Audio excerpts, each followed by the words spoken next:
بسم اللہ الرحمن الرحیم۔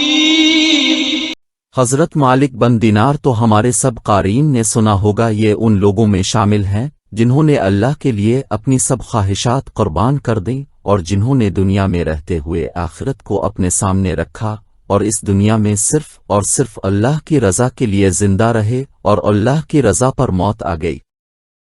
ایک مرتبہ حضرت مالک بن دینار آئرہ بصرہ کی گلیوں میں جا رہے تھے تو انہوں نے دیکھا کہ راستے میں ایک باندی ایسے جاؤ جلال کے ساتھ جا رہی تھی جیسا کہ بادشاہوں کی باندیاں ہوتی ہیں۔ حضرت مالک آئرہ نے اس کو آواز دی اور فرمایا، اے باندی، تجھے تیرا مالک فروخت کرتا ہے یا نہیں؟ وہ باندی اس فقرے کو سن کر حیران رہ گئی اور کہنے لگے، کیا کہا؟ پھر کہو۔ اور اس باندی نے مزید فرمایا، اگر وہ فروخت بھی کرے تو کیا تجھ جیسا فقیر خرید سکتا ہے؟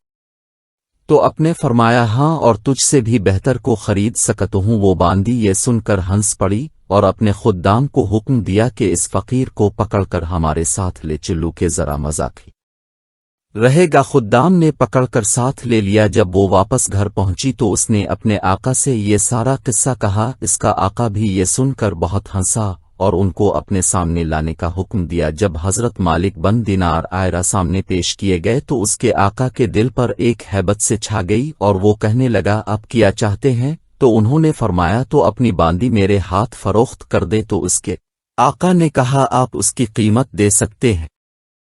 تو حضرت مالک آئرہ نے فرمایا، میرے نزدیک اس کی قیمت کھجور کی 2 گیٹلاہیں ہیں۔ یہ سن کر وہاں پر جتنے بھی لوگ تھے وہ سب ہنسنے لگے۔ تو اس کے مالک نے پوچھا کہ اپنے یہ قیمت کس مناسبت سے تجویز کی؟ تو حضرت مالک بن دینار آئرہ نے فرمایا، اس میں عیب بہت ہیں۔ تو اس کے آقا نے پوچھا، اس میں کیا کیا عیب ہیں؟ تو اب فرمانے لگے، اگر یہ علم نہ لگائے تو بدن میں سے بدبو آنے لگتی ہے، اور اگر دانت صاف نہ کرے تو منہ میں سے سرانڈ آنے لگتی ہے، اگر بالوں میں تیل کنگھی نہ کرے تو وہ پریشان حال ہو جائیں، جویں پڑ جائیں، اور سر میں سے بو آنے لگے، ذرا عمر زیادہ ہو جائے تو بوڑھی ہو جائے گی، منہ لگانے کے بھی قابل نہ رہے گی، حیض اس کو آتا ہے، پیشاب پاخانہ یہ کرتی ہے، ہر قسم کی گندگیاں یعنی تھوک رال ناک کی گندگی وغیرہ اس میں سے نکلتے رہتے ہیں، غم و رنج مصیبتیں اس کو پیش آتی رہتی ہیں، اور خود غرض اتنی ہے کہ محض اپنی غرض سے تجھ سے محبت ظاہر کرتی ہے، محض اپنی راحت و آرام کی وجہ سے تجھ سے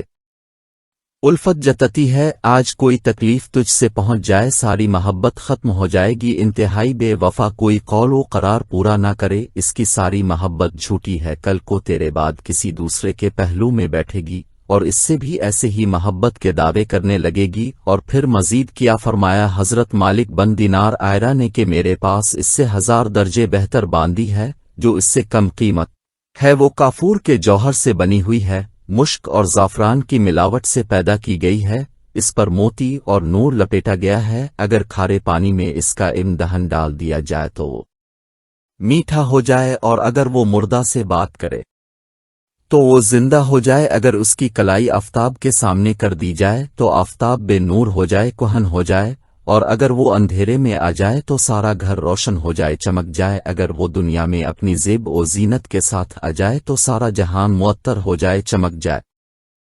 اس باندی نے مشک و زعفران کے باغوں میں پرورش پائی ہے، یاقوت و مرجان کی ٹہنیوں میں کھیلی ہے، ہر طرح کی نعمتوں کے خیموں میں اس کا محل سرائے ہے، تسنیم جو جنت کی نہروں میں سے ایک نہر ہے، اس کا پانی پیتی ہے، کبھی وعدہ خلافی نہیں کرتی، اپنی محبت کو نہیں بدلتی۔ اب تم ہی بتاؤ کہ قیمت خرچ کرنے کے اعتبار سے کون سی باندی زیادہ موزوں ہے؟ سب نے کہا کہ وہی باندی جس کی اپنے خبر دی۔ تو اب آئرہ نے فرمایا کہ اس باندی کی قیمت ہر وقت ہر زمانے میں ہر شخص کے پاس موجود ہے۔ تو لوگوں نے پوچھا، اس کی قیمت کیا ہے؟ تو سبحان اللہ، اپنے کتنی خوبصورت باتیں بتائیں، اپنے فرمایا، اتنی بڑی اہم اور عالی شان چیز کے خریدنے کے لیے بہت معمولی قیمت ادا کرنی پڑتی ہے، اور وہ یہ ہے کہ رات کا تھوڑا سا وقت فارغ کر کے صرف اللہ جل شانہ کے لیے کم از کم 2 رکعت نماز تہجد بھی پڑھ لی جائے، اور جب تم کھانا کھانے بیٹھو تو کسی غریب محتاج کو بھی یاد کر لو، اور اللہ جل شانہ کی رضا کو اپنی خواہشات پر غالب کر دو۔ راستے میں کوئی تکلیف دے چیز، کانٹا، اینٹ وغیرہ پڑی دیکھو تو اس کو ہٹا دو، اللہ ہم سب کا حامی و ناصر ہو، آمین۔